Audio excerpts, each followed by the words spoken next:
Hey everybody, this is Grant Garrison again. And here we are at Urban Fairways in the West End of Brisbane, Australia. And I've got a special guest today, Matty Nicholls. So Matty Nicholls is the longest driver in Australia right now, and he's ranked, what are you worldwide? Close to the top 20 in the world. Nice. And you've done pretty good in the last, 3 or 4 years? Yeah, it's been a bit of a journey in the last 3 or 4 years, focusing on building speed and then bringing that back to as optimum efficiency as possible to get that golf ball to go as far as we can. And the reason why we're doing a video today is because when we look at impact conditions, one of them is speed. In fact, the farther you can hit the golf ball, the lower you're going to score. So speed is one of the impact factors that we really want to cover on this channel. Now, when I met you, I thought you were going to be like 6'7", but you and I are the same Yeah, height. I'm only a little fella, only a little guy. And we have about the same amount of muscles. Close, I think. A little bit, but. Okay, so I want you to give everybody a tip just on speed. Maybe talk to us about your journey on where you went from and then where you are now and what some of the lessons were on how you got there. Yeah, so I think one of the biggest things that I've learned upon my journey is just learning to swing the way you want to swing as a natural athlete, essentially. There's too much emphasis on needing to swing like this and look like this and do this that the body then struggles to move in its most efficient way possible. And ultimately, like you say yourself, the limiting factor on what the golf ball does is what it looks like through the impact area. And that's where we want things to be as statistically, characteristics, whatever you want to call it, as good as possible as we can to get the most out of a golf ball. And that can look any way it wants. But if you work on a simple thing like, say it be your club path or a face to path number, and really look at dialing that in through just a little tiny movement within the golf swing, you might find an absolute massive change in the outcome rather than trying to re-engineer the whole swing. So Matty, on this channel, we take one impact condition at a time. And we try to find the controls that govern that. So what do you think are the controls that control speed? The big things in speed is what I've found compared to your normal golfer is they move a lot more dynamically. So a lot of things do change a bit. Your angle of attack, for one, is going to be a lot more positive than a normal, per se, club golfer. But also the things that make the big difference is your backspin is obviously your biggest limiter. Well, I've seen your golf swing on video, and you don't have a normal backswing. No. So your backswing, I thought John Daly was long until I saw you for the first time. And that's another thing is what I constantly hear, and I'm sure you've heard it yourself, is a lot of people, they get told, you don't swing hard at the ball, and you want to be in control of what you're doing. It's the driver is designed to be hit, not steered. And I think a lot of people have been led down the path to believe that they need to swing it easy and keep in control of it. But in doing so, that the body's not moving the way that it wants. So when you let the body move how it wants to move, naturally, it gets into these positions better and faster, which, like you said before, the faster you can swing a club, the more potential you've got to hit the ball further. Yeah, I love what you just said. So you going to hit some balls for us? Yeah, we'll see. We'll hit a couple. We'll see how far we can get one out. See if we can nudge one close to 400 yards. Let's take a look. So just trying to keep the spinner in a really good number here for me. Spin around 2,000 is optimal for getting a lot of distance. That one was great. That one's gone a bit left. Spin was under the 2,000, so I had some potential to go far. But that's the benefits of competing in a long drive like I do, is I get 6 mulligans. Or 5 mulligans. So we get 6 chances at every time we step up on the grid. So the benefit of using something like this is I can look at what I've done and maybe make a little adjustment if I need to.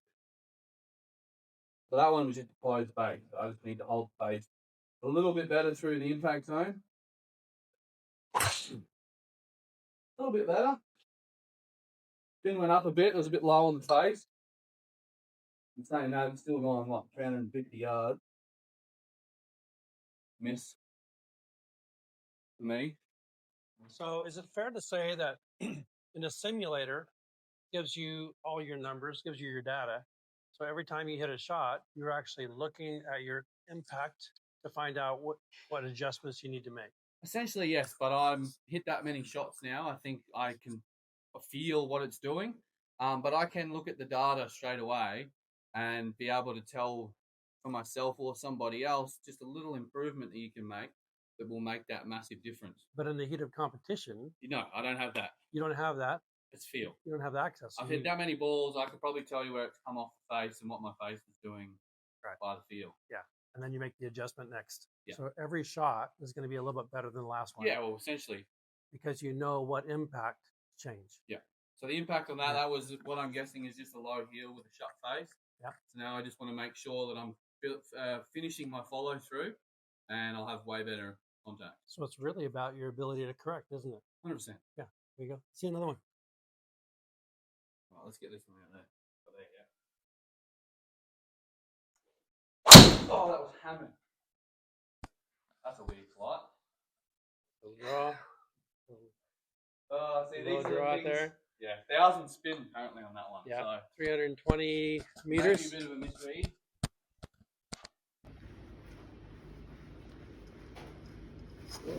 Hit that really well. Ooh, nice. There we go. Here we go. Woo. End of the line. Got one. 380, 384. Not long enough. Just like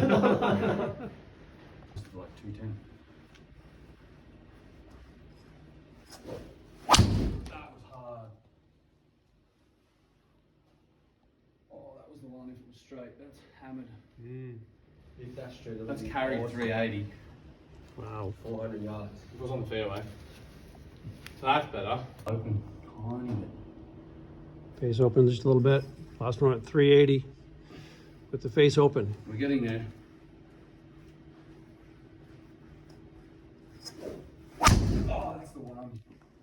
Oh, it's leaked out there again. Oh, face open again? Gotta shut the face. Yeah, gotta shut that face down a little bit. About the same shot, 381, 382. Right, turn this one over. Get the little nice draw. There we go. That's got to. Yeah, turn that one over. Oh no. Club face more square. Still caught the rough. Gonna get one of these on the fairway. Okay, so Matty, when you're in the bay here, we're looking at some data. Tell us what you're looking at.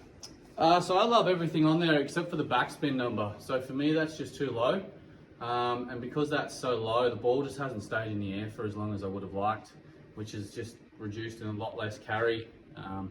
307 still a fair way, but with a bit better backspin numbers, that could be about 340, 350 carry. So that gives you your information, and now you've got to try to figure out what that feels like to make that change. Yeah, exactly. So I just need to have a bit better contact, control my face a little bit better, not leave it so open, and shutting that face should leave essentially the time of distance the ball stays on the face to give me a bit better backspin Cool. number. Let's do it. We want to be on that 2000, you haven't hit that perfect winning shot yet. 2000 backspin and 210 ball speed. That's the two numbers I'd like to hit. So when you're competing and you get that perfect shot, I scream and go crazy. You know I've hit the middle of the face, don't you worry about that. perfect impact. Oh, that wasn't bad. It's coming around beautifully, right to the end of the driving range. Not enough speed. Slight miss hit. Reach the 383 yards, miss hit. and it's a miss hit. So what would you change? It just was a bad contact spot on the face, so my ball speed was down, so the smash factor on that's probably a bit low. 1.43, I need to get close to that 1.5. Okay. Get all the complete energy transfer to maximise the distance.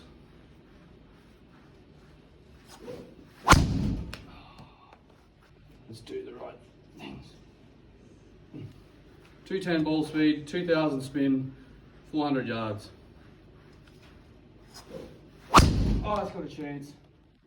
He likes it. Nothing's left.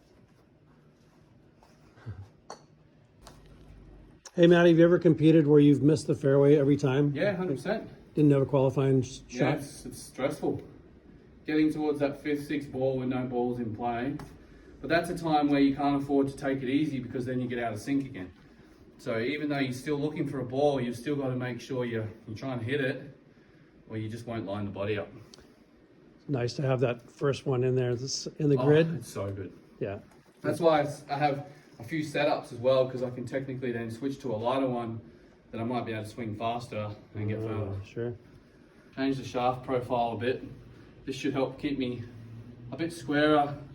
At the moment I'm just struggling to control the face a tiny bit through impact.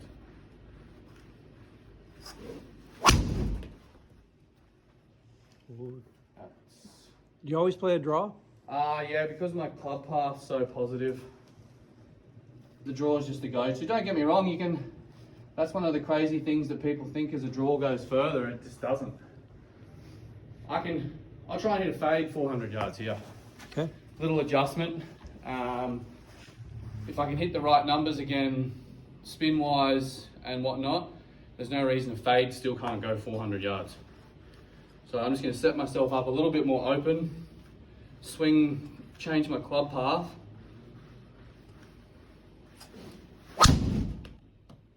There it is.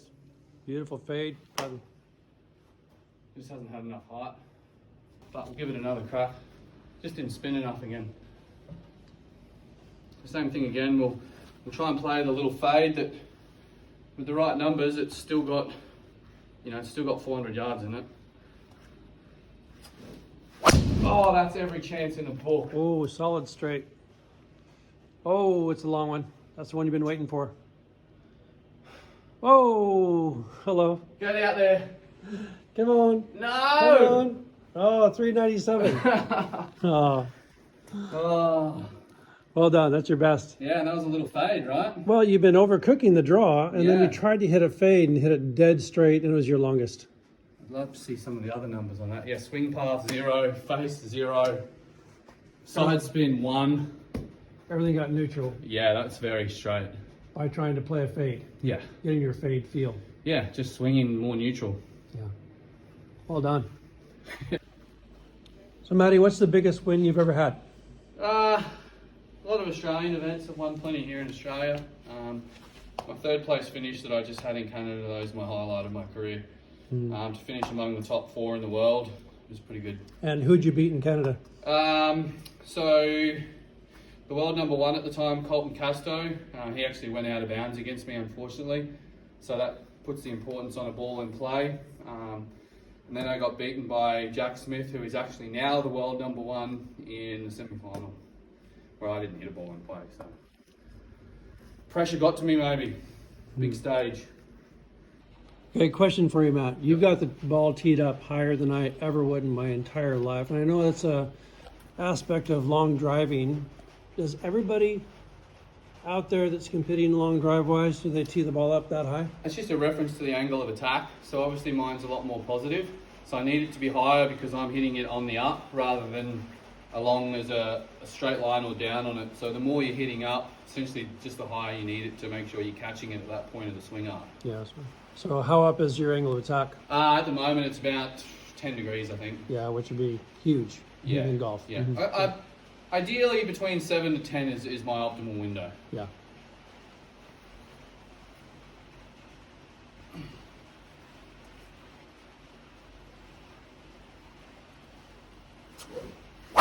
That was hit so hard. So my favorite word is intent. There needs to be an intent to hit the golf ball.